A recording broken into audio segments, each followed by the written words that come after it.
Assalamualaikum warahmatullahi wabarakatuh. Alhamdulillahi wa kafa. Assalatu wassalamu ala nabiyil mustafa wa ala alihi wa sahbihi ahli sidqi wal wafa. Amma ba'd. Dewan Hakim yang arif dan bijaksana, hadirin para pendengar dakwah ekonomi syariah dimanapun berada. Apabila sudah tampak hilal, tandanya masuk Ramadan. Makanlah dari yang halal, selain berkah juga menjaga kesehatan. Menurut IHTEC Marketing Research, dalam surveinya tahun 2023, bahwa generasi muslim milenial Indonesia sudah mulai peduli dengan kehalalan produk yang dibelinya.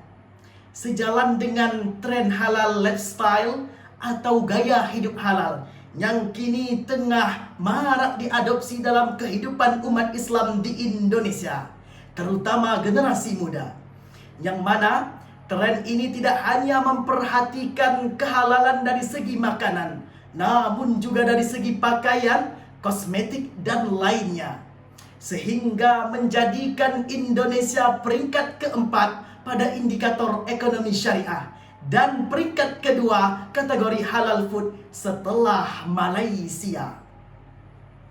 Hal ini menunjukkan antusiasme generasi muda dalam menjalankan perintah syariat dari segi muamalat.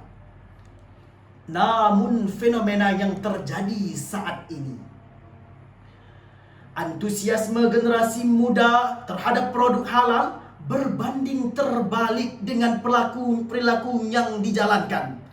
Dapat kita lihat kenyataannya, banyak dari kalangan generasi muda hanya memperhatikan komposisi makanan yang dia makan agar tidak mengandung unsur babi dan alkohol.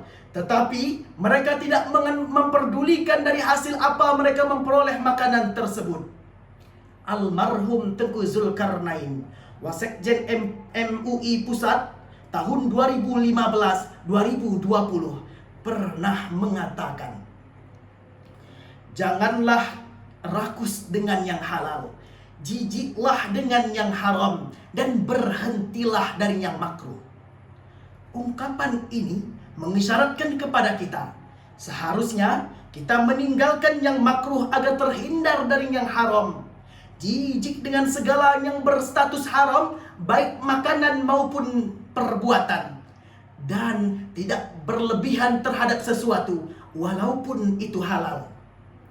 Oleh karena itu, untuk menyeimbangkan antara makanan dan perbuatan dengan dijalani pada kesempatan ini, maka saya akan membahas tentang pentingnya gaya hidup halal dengan landasan firman Allah dalam Al-Quranul Karim, Surah Al-Baqarah ayat 168.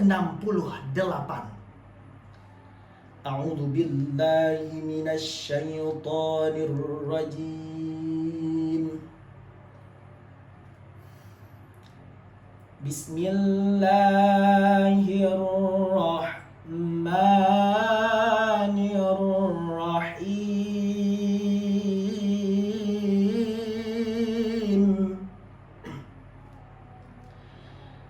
Ya ayyuhan nasu kulu mimma fil ardi halalan tayyiban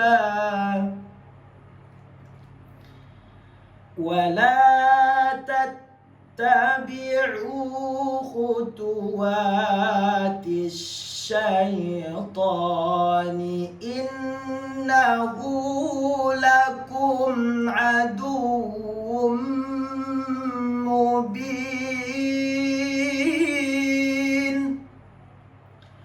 Wahai manusia, makanlah dari makanan yang halal dan baik yang terdapat di bumi. dan janganlah kamu mengikuti langkah-langkah syaitan. Sungguh, syaitan itu musuh yang nyata bagimu.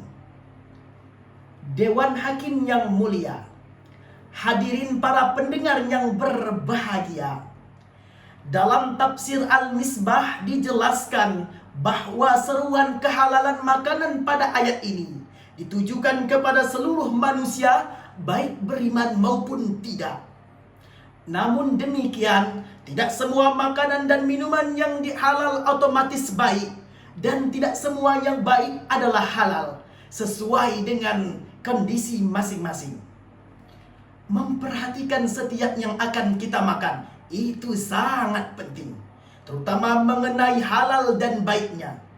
Dikarenakan tidak semua makanan yang halal itu baik terhadap tubuh kita, apalagi yang tidak halal. Selain memperhatikan kehalalan bahan pada makanan yang akan kita konsumsi, kita perlu juga berhati-hati dari mana memperoleh makanan tersebut. Karena halal meliputi cara memperolehnya dan zatnya pula. Makanan yang masuk ke dalam tubuh kita menjadi bagian dari darah dan daging seseorang. Jika makanan yang dikonsumsi adalah haram, baik cara memperolehnya maupun zatnya, maka unsur haram tersebut dapat mempengaruhi fisik dan mentalnya. Maka sangat penting menerapkan gaya hidup halal bagi setiap individu. Selain memberikan kesehatan pada tubuh, juga menjaga setiap perilaku. Halal lifestyle bukan hanya memperhatikan tentang makanan dan pakaian, namun juga tentang perilaku dan perbuatan kita, seperti memperhatikan tempat yang kita kunjungi dan kepantasan terhadap apa yang akan kita lakukan. Mungkin ini yang dapat saya sampaikan. Adapun kesimpulan